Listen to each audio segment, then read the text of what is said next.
Is your child a picky eater, or are you missing some OCD compulsions? Because OCD does impact eating for a lot of our kids.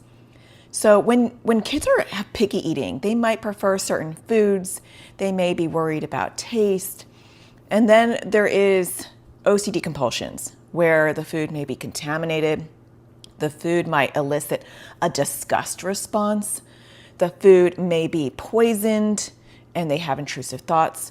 So when you see a child all of a sudden not eating, you want to look at ARFID, avoidant restrictive food intake disorder, where the feeling of overwhelming feelings around food can be related regarding sensory issues, choking issues, all sorts of issues. When it's OCD, and ARFID and OCD can overlap and get confusing. When it's OCD, it can be around their OCD themes.